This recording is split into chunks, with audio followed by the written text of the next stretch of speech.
ये बात कितनी कमाल की है ना, कि हमारा दिमाग जो हमारे शरीर के वजन का सिर्फ 2% है, हमारी 20% एनर्जी इस्तेमाल कर लेता है। आज के इस विश्लेषण में हम इसी कमाल के अंग की ताकत को और भी ज्यादा बढ़ाने के तरीकों को समझेंगे। अक्सर ये सवाल मन में आता है कि कुछ लोग पैदाइशी इतने जीनियस कैसे होते हैं। क्या ये कोई ऐसी चीज है जो जन्म से मिलती है या फिर इसे कोई भी मेहनत से हासिल कर सकता है? चलिए आज इसी सोच को थोड़ा चैलेंज करते हैं कि इंटेलिजेंस फिक्स्ड होती है। तो सबसे पहले ये समझना जरूरी है कि आजकल हमारा दिमाग रोज रोज किस तरह की चुनौतियों का सामना कर रहा है। देखिए, आज की जो भागदौड़ वाली जिंदगी है ना, वो हमारे दिमाग पर लगातार एक प्रेशर बनाए रखती है। काम का स्ट्रेस, चारों तरफ से आती इन्फॉर्मेशन की बाढ़ और नेगेटिविटी, ये सब मिलकर हमारी याददाश्त और मेंटल फुर्ती को कमजोर कर सकते हैं। नतीजा, सोचने समझने की ताकत में कमी। तो सवाल यह है कि इस मॉडर्न चैलेंज से निपटा कैसे जाए। अच्छी बात यह है कि इसका जवाब कहीं बाहर नहीं बल्कि हमारे दिमाग के अंदर ही छिपा है, उसकी एक बहुत ही शक्तिशाली क्षमता में। इसे कहते हैं न्यूरोप्लास्टिसिटी, या आसान भाषा में कहें तो दिमाग का लचीलापन। ये हमारे दिमाग की एक जबरदस्त सुपर पावर है। मतलब हमारा दिमाग कोई पत्थर की लकीर नहीं है कि जैसा है वैसा ही रहेगा। नहीं, ये लगातार बदल सकता है, नई चीजें सीख सकता है और खुद को किसी भी उम्र में ढाल सकता है। तो फिर इस लचीलेपन को बढ़ाया कैसे जाए? चलिए कुछ प्रैक्टिकल तरीकों पर बात करते हैं। और इसकी शुरुआत होती है हमारे खाने पीने से, कि हम अपने शरीर को क्या दे रहे हैं। जैसे कि ऑयली फिश से मिलने वाला ओमेगा 3 फैटी एसिड या फिर बेरीज से मिलने वाले एंटीऑक्सीडेंट्स। ये सब हमारे ब्रेन सेल्स को प्रोटेक्ट करने और उनके काम को बेहतर बनाने के लिए बहुत जरूरी है। कह सकते हैं कि ये फूड्स हमारे दिमागी सेहत की नींव रखते हैं। और ये जानकर शायद थोड़ी हैरानी हो, लेकिन ये बहुत जरूरी कनेक्शन है। हमारा पेट और हमारा दिमाग, ये दोनों एक बहुत ही कॉम्प्लेक्स नेटवर्क, जिसे गट ब्रेन एक्सिस कहते हैं, उससे जुड़े हुए हैं।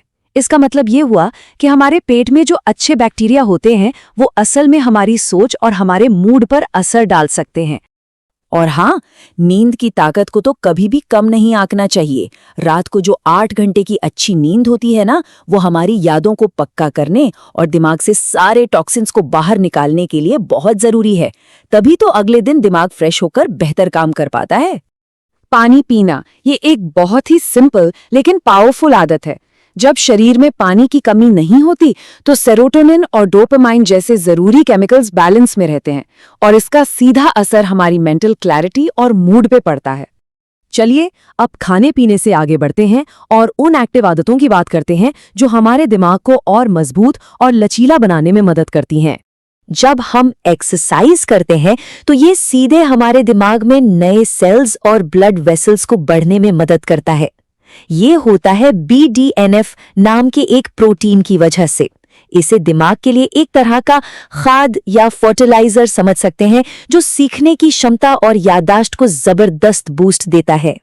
गेम्स की बात करें तो चेस, पजल्स जैसे खेल स्ट्रेटेजिक थिंकिंग और कंसंट्रेशन के लिए कमाल के हैं।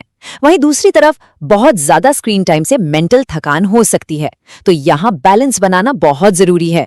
कुछ नया सीखना, जैसे कोई म्यूजिकल इंस्ट्रूमेंट बजाना, इसके तो बहुत ही गहरे फायदे हैं। ये हमारी याददाश्त और मोटर स्किल्स से लेकर दिमाग के दोनों हिस्सों के बीच के कम्युनिकेशन तक हर चीज को बेहतर बनाता है। और रीडिंग, एक ऐसी आदत जिसे हम अक्सर नजरअंदाज कर देते हैं।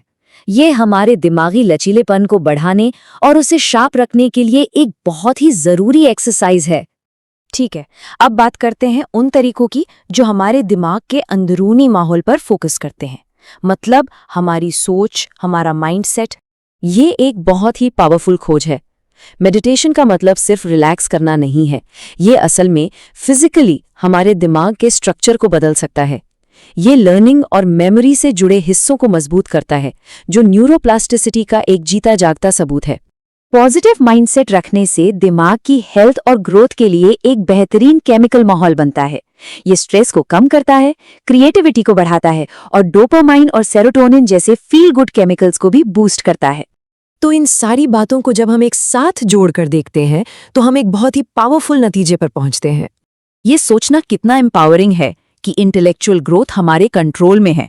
ये सब कुछ हमारी आदतों, हमारी कोशिशों और अपने दिमाग को सही पोषण देने के बारे में है। तो आखिर में अपनी पूरी क्षमता को अनलॉक करने की चाबी एक होलिस्टिक अप्रोच में है। जब हम फिजिकल, मेंटल और इमोशनल इन तीनों चीजों का ध्यान रखते हैं तो हम अपने दिमाग को असल में फलने फूलने का माहौल देते हैं। एक बेहतर दिमाग बनाने का सफर हमेशा एक छोटे कदम से ही शुरू होता है।